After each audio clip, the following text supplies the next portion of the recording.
اس سے پہلے ہم پڑھ چکے ہیں کہ ٹیکسانومیز آف ایجوکیشنل آبجیکٹیوز کی 3 طرح کی ٹیکسانومیز ہم نے پڑھی اور ان کے لیولز کے بارے میں بھی دیکھا۔ اس سیشن میں ہم ان میں سے ایک ٹیکسانومی جس کو ہم نے structure of observed learning out comes کہا تھا، ہم اس ٹیکسانومی کے لیولز کی تھوڑی سی تفصیل اور پھر یہ دیکھیں گے کہ اگر اس ٹیکسانومی کے مطابق بچوں کی لرننگ آؤٹ کمز کو میئر کرنا ہو تو اس کے لیے عموماً سوال بناتے وقت کس طرح کے وربز استعمال کیے جاتے ہیں۔ اس ٹیکسانومی میں جو ہم نے لیولز بتائے تھے وہ pre structural, uni structural, multi structural, relational اور ایکسٹینڈڈ ایبسٹریکٹ تھے۔ ان میں سے سب سے آسان level of learning pre instructional تھا اور سب سے ہائیسٹ لیول آف لرننگ جو ہے وہ ایکسٹینڈڈ ایبسٹریکٹ تھا۔ اب ان میں سے ہر ایک کی تھوڑی تھوڑی تفصیل دیکھتے ہیں۔ پہلا لیول جس کو ہم کہتے ہیں پری اسٹرکچرل۔ اب اگر ہمیں یہ پتہ لگانا ہو کہ اسٹوڈنٹ کا لیول آف لرننگ جو ہے وہ کس صورت میں ہم اسے لیبل کریں گے کہ یہ پری اسٹرکچرل ہے، تو اس کے لیے یہ ہے کہ ہم اسٹوڈنٹ سے کوئی بھی سوال پوچھیں، اسٹوڈنٹ اس کا جو جواب دے وہ سوال سے بالکل غیر متعلق ہو، یعنی جواب کا سوال کے ساتھ کوئی تعلق ہی نہ ہو جس سے ہمیں یہ سمجھ آئے کہ وہ اس کی لرننگ ہوئی نہیں ہوئی یا اس کی شکل کیا تھی۔ سو اس کو اگر آپ دیکھیں تو کہتے ہیں کہ student are simply able to acquire bits of unconnected information, یعنی اسٹوڈنٹ کے پاس اگر کوئی انفارمیشن ہے بھی تو وہ ان کنیکٹڈ ہے اور بٹس کی شکل میں ہے، اس کو اسٹوڈنٹ آپ کے سوال کے ساتھ کنیکٹ نہیں کر سکتا میننگ فلی۔ مثال کے طور پہ اگر اس کا کوئی سوال اگر آئے اور ہم اس سے پوچھیں کہ واٹ از یور نیم اور اسٹوڈنٹ ہمیں جواب میں کہہ دے واپس یہی فکرہ واٹ از یور نیم، یا وہ جواب میں یہ نہ سوال کو نہ دہرائے بلکہ وہ کہہ دے I am a person, I am a human being, یعنی جس سے ہمیں یہ پتہ چلے کہ اس کے پاس کچھ انفارمیشن ہے لیکن وہ انفارمیشن یا تو وہ اس سوال سے کنیکٹ نہیں کر سک رہا یا اس کو اس سوال سے متعلق کچھ بھی سمجھ نہیں آیا کہ یہ سوال ہے کس بارے میں۔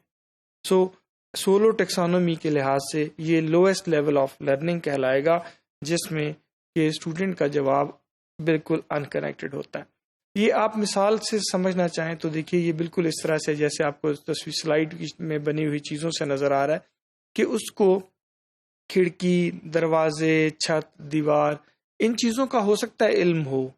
لیکن وہ یہ کنیکٹ نہیں کر پاتا کہ ان کے آپس میں کوئی کنیکشن ہے یا نہیں ہے، یا آپ کے سوال سے اس کا کوئی تعلق بنتا ہے یا نہیں بنتا۔ اسے ممکن ہے کہ ان بٹس کے بارے میں آپ نے بتا رکھا ہو لیکن وہ میننگ فلی ان کو کنیکٹ نہیں کر پاتا آپ کے سوال کے ساتھ، تو ایسی صورت میں ہم کہیں گے کہ اس کا لیول آف لرننگ جو ہے وہ پری اسٹرکچرل ہے۔ اس کے بعد اگلا اس سے تھوڑا سا ہائر لیول آف لرننگ جس کو آپ یونی اسٹرکچرل کہتے ہیں۔ اس کے لفظ یونی سے ہی کافی باتیں واضح ہو جاتی ہیں۔ یونی سنگل، ون کے معنی میں استعمال ہوتا ہے۔ اسٹوڈنٹ کے پاس ٹاپک کی انڈرسٹینڈنگ ہوتی ہے لیکن وہ صرف اس حد تک ہوتی ہے کہ he is only or she is only able to respond to one relevant element from stimuli or item that is provided، یعنی جو سوال پوچھتے ہیں آپ اس میں وہ اپنے نالج میں موجود ایک چیز کو کسی ایک چیز کے ساتھ کنیکٹ کر پاتا ہے لیکن ایز اے سسٹم اس چیز کو نہیں سمجھ پاتا۔ اس کو لگتا ہے کہ جو چیزیں اس سے پوچھی گئی ہیں وہ صرف اس نے میموری کی حد تک یاد کر رکھی ہیں اور وہ ان میں بالکل جو سمپل واضح قسم کے کنیکشنز ہیں 1 to 1 ان کے بارے میں صرف بتا سکتا ہے۔ اس سے ریلیٹڈ جب ہم سوال بنائیں گے کوئی تو ان سوالوں کا پہلا لفظ عموماً identify, memorize, do simple procedures, اس طرح کے الفاظ سے یہ سوال شروع ہوتے ہیں۔ مثال کے طور پہ ہم اس سے پوچھ سکتے ہیں کہ آئیڈینٹیفائی ایلیمنٹس آف یا identify parts of a machine. اگر آپ اسی کانسیپٹ کو اس دی گئی سلائیڈ میں جو تصویر نظر آ رہی ہے اس میں دیکھنا چاہیں تو آپ دیکھیے کہ اسٹوڈنٹ جو ہے وہ ایک جیسے کلر کی دو چیزوں کے درمیان تعلق یا ریلیشن شپ یا ایک جیسی شیپ والی دو چیزوں کے درمیان ریلیشن شپ یا وہ دیکھ سکتا ہے، لیکن ان چیزوں کو جن کے درمیان وہ ریلیشن یا تعلق کو دیکھ رہا ہے اس کو اسی سسٹم کے باقی حصوں کے ساتھ ملا کے سمجھنے کی صلاحیت ابھی اس میں نہیں ڈیولپ ہوئی ہوتی۔ اس کے بعد جو اگلا لیول آف لرننگ ہے جو اس سے ہائر ہے اس کو ملٹی اسٹرکچرل کہتے ہیں۔ اور ملٹی اسٹرکچرل میں لفظ ملٹی سے ہی اس کی بات سمجھ آ جاتی ہے کہ ملٹی کا مطلب یہ ہوا کہ وہ ایک چیز کا دوسری چیز سے ریلیشن شپ تو دیکھ سکتا ہے اور ایک سے زیادہ طریقوں سے بھی اس کو یعنی سسٹم کے مختلف پارٹس کے ساتھ کنیکٹ بھی کر سکتا ہے، لیکن ابھی بھی اس کی انڈرسٹینڈنگ کا لیول ڈسکریٹ ہے، صرف نظر آنے والی واضح طور پہ نظر آنے والی چیزوں کے درمیان ریلیشن دیکھ سکتا ہے، ابھی بھی اس تمام سسٹم کے پارٹس کو وہ ایز اے ہول ایک سسٹم کے طور پہ نہیں سمجھتا۔ لیکن مثلا دیکھیے کہ student can understand several components but the understanding of each remains discrete. A number of connections are made, but the significance of the whole is not determined. یہ جو آخری جو میں نے فکرہ بولا یہ بہت اہم ہے کہ وہ چیزوں کے درمیان تعلق تو دیکھنا شروع کر دیتا ہے، لیکن اس تعلق کی امپورٹنس کو ایز اے ہول ابھی ڈٹرمن کرنے کے، ایز اے ہول مین پورا سسٹم، اس کے طور پر اس کو بھی کرنے میں وہ کامیاب نہیں ہوتا۔ سو جب کسی اسٹوڈنٹ کا لیول آف لرننگ یہاں پہ ہوتا ہے تو ہم کہتے ہیں کہ وہ اس کا level of learning multi structural ہے۔ ملٹی اسٹرکچرل کے جب سوالات آپ بناتے ہیں اس کو میئر کرنے کے لیے، تو ان سوالات کا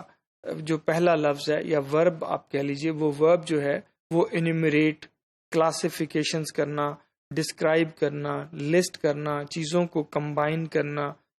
کسی لاگرتھم کو ترتیب دینا، اس طرح کے سوالات جو ہیں، اس طرح کے الفاظ جو ہیں وہ ہمیں سوال بنانے کے کام آتے ہیں صورت میں ملٹی اسٹرکچر میں یوزلی۔ اچھا، اب یہ جو میں نے آپ کو جتنے بھی ابھی تک ورب بتائے ہیں، یہ کسی سٹیج کے لیے سوال بناتے وقت ان کا ہم استعمال کرتے ہیں، لیکن صرف کسی سوال کے شروع میں ان میں سے کسی ورب کا ہونا ہمیں ڈیفینیٹلی اس کا لیول آف لرننگ جو وہ میئر کرتا ہے وہ نہیں بتاتا۔ یہ ایک صرف انڈیکیٹو ہے، انڈیکیٹو ورب میں، یہ ڈیفینیٹ نہیں ہے کہ یہی ورب ہوں گے تو آپ اس سے جو بھی سوال بنائیں گے اس کا لیول ملٹی اسٹرکچرل آٹومیٹیکلی ہو جائے گا، اس سے صرف اندازہ کیا جا سکتا ہے۔ اب ملٹی اسٹرکچرل کو اگر آپ دیکھیں تو پچھلے والی ڈائیگرام جو آپ کو دکھائی تھی اس میں اور اس ڈائیگرام میں فرق یہ ہے کہ اب وہ صرف سرخ رنگ کے پارٹ ایک جیسی شیپ والی چیزوں کو آپس میں نہیں کنیکٹ کرتا، بلکہ ان کے دوسری چیزوں کے ساتھ جو ظاہراً فرق ہیں لیکن اس سسٹم کا حصہ ہیں، وہ ان کے ساتھ بھی ان کو کنیکٹ کرنا شروع کر دیتا ہے۔ یعنی اس کو یہ سمجھ آتا ہے کہ کھڑکیاں اور دروازے ایک ہی سسٹم کا حصہ ہیں، دیوار اور چھتیں ایک ہی سسٹم کا حصہ بنتی ہیں اگر آپ اس کو ایک کمرے کی شکل میں ترتیب دینا چاہیں، لیکن ابھی بھی ان کو ان کنیکشنز کو سمجھنے کے بعد بھی وہ کمرہ نہیں بنا پایا ان تمام چیزوں کو ملا کے۔ سو ڈسکریٹ کنیکشنز اس کی سمجھ میں آ گئے، لیکن ابھی بھی وہ ایک پورے ہول میں ان کنیکشنز کی امپورٹنس کو نہیں تعین کر سکتا۔ اس کے بعد جو اس سے اگلا لیول آف لرننگ ہے سولو کی ٹیکسانومی میں، وہ ہے ریلیشنل۔ ریلیشن سے لفظ نکلا ہے اور ریلیشنل سے مراد یہ ہے کہ student can indicate connections between facts and theory, action and purpose, shows understanding of several components which are integrated conceptually, showing understanding of how the parts contribute to the whole۔ پچھلے جو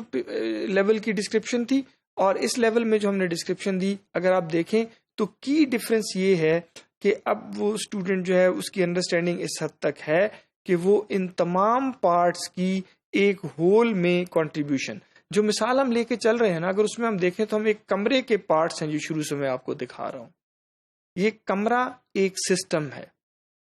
جب تک اب اس stage پہ پہنچ کے student اس قابل ہے کہ وہ نہ صرف مختلف پارٹس، مختلف طرح کے پارٹس یعنی دروازہ، کھڑکی، دیوار، چھت، یہ مختلف پارٹس ہیں ایک سسٹم کے، نہ صرف ان پارٹس کے درمیان رابطہ یا کنیکشن یا ان کے درمیان جو تعلق ہے اس کو سمجھ رہا ہے، بلکہ ان کو ایز اے سسٹم بھی دیکھنا شروع کر دیتا ہے کہ یہ تمام چیزیں اصل میں کس سسٹم کا حصہ ہیں، ان سے مل کے بننا کیا ہے۔ اگر ہم اس کو دیکھیں تو اس کے لیے جب آپ سوال بناتے ہیں، اسٹوڈنٹ کی لرننگ اس لیول پہ پہنچی یا نہیں، اس کو دیکھنے کے لیے جو ہم سوال ترتیب دیں گے ان میں جو ورب استعمال ہوتے ہیں وہ کمپیئر اینڈ کنٹراسٹ، اس طرح کے الفاظ سے سوال شروع ہوگا۔ ایکسپلین کازز آف سم تھنگ، اس طرح کا سوال ہوگا۔ انٹیگریٹ کرنا کسی چیز کے مختلف حصوں کو، اس کے بارے میں۔ اینالائز، ریلیٹ یا اپلائی، اس طرح کے الفاظ سے عموماً اس کے سوالات جو ہے نا وہ شروع ہوتے ہیں. اگر ہم اس کو اپنے اسی مثال کے تناظر میں دیکھیں تو آپ سلائیڈ پہ جو تصویر دیکھ رہے ہیں اس میں اب دیکھیے کہ اسٹوڈنٹ کو یہ سمجھ ہے کہ دروازے کہاں لگنا ہے، کھڑکیاں کہاں آنی چاہیے، چھت اور دیواروں کی کیا جگہ ہے، اور اس کو ساتھ یہ بھی سمجھ ہے کہ دروازے سے کس طرف کتنے فاصلے پہ کس طرح کھڑکیاں آئیں گی، کس طرح روشن دان آئیں گے. یعنی اس کا مطلب ہے کہ اب اس کو صرف آبجیکٹس کے درمیان کوئی تعلق ہے اس بات کی سمجھ نہیں ہے، بلکہ یہ آبجیکٹس اپنے پورے سسٹم میں کس کس جگہ پہ فٹ ہوں تو یہ مناسب ہیں، اس بات کی سمجھ بھی اسے آ گئی ہے. جب کسی اسٹوڈنٹ کا لیول آف لرننگ اس طرح کا ہو جاتا ہے کہ اس کو ایز اے سسٹم سمجھنے لگتا ہے تو ہم کہتے ہیں کہ اس کا لیول آف لرننگ ریلیشنل ہو گیا ہے. اور اس سے آخری جو لیول ہے ٹیکسانومی کا ہائیسٹ لیول وہ ہے ایکسٹینڈڈ ایبسٹریکٹ. اس میں اسٹوڈنٹ اپنے سسٹم کے بیونڈ بھی سوچ سکتا ہے. مثلا اگر آپ دیکھیں تو لکھا ہوا ہے کہ student at this level is able to think hypothetically and can synthesize a material logically. اس کا مطلب ہے کہ ہائپوتھیٹیکل تھنکنگ کیا ہے کہ آپ تخیلاتی طور پہ بھی چیزوں کو سمجھنے لگتے ہیں، یعنی ایسی چیزیں جن کا فزیکل وجود نہیں ہے آپ اپنے سسٹم کے بیونڈ ان کو سمجھنے کی بھی صلاحیت رکھتے ہیں. اسٹوڈنٹ کنیکشن بنا سکتا ہے نہ صرف ود ان سسٹم، یعنی ایک کمرہ بنانے میں چیزوں کا کنیکشن نہیں، بلکہ وہ اس کا کنیکشن جو ہے وہ ایک دوسرے سسٹم کے ساتھ بھی اس کو کنیکٹ کر سکتا ہے. یعنی وہ اپنے کمرے کو باقی ارد گرد کے ماحول کے تناظر میں بھی فٹ کر سکتا ہے. اگر آپ جو مضامین ہم پڑھتے ہیں اسکول میں اگر اس کے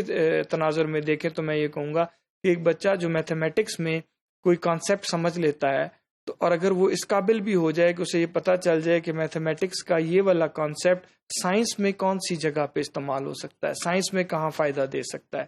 تو اس طرح سے ٹرانسفریبلٹی یعنی ایک سبجیکٹ کی لرننگ دوسرے سبجیکٹ میں کیسے استعمال ہوگی. اگر کوئی اسٹوڈنٹ یہ کام کرنے لگ جائے تو ہم کہتے ہیں کہ اس کا level of learning extended abstract ہے. اور اس کو میئر کرنے کے لیے جو سوال بنائے جاتے ہیں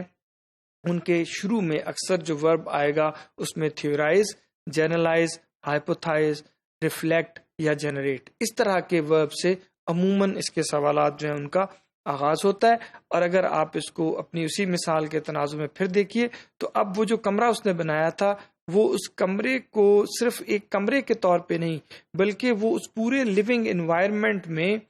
باقی چیزوں کی مناسبت سے کس طرح سے فٹ ہوگا، باقی چیزوں کے ساتھ اس کا کیا تعلق بنے گا. اگر وہ اس بات کو بھی سمجھنے لگ گیا ہے تو ہم کہتے ہیں کہ اس کا level of learning extended abstract ہے.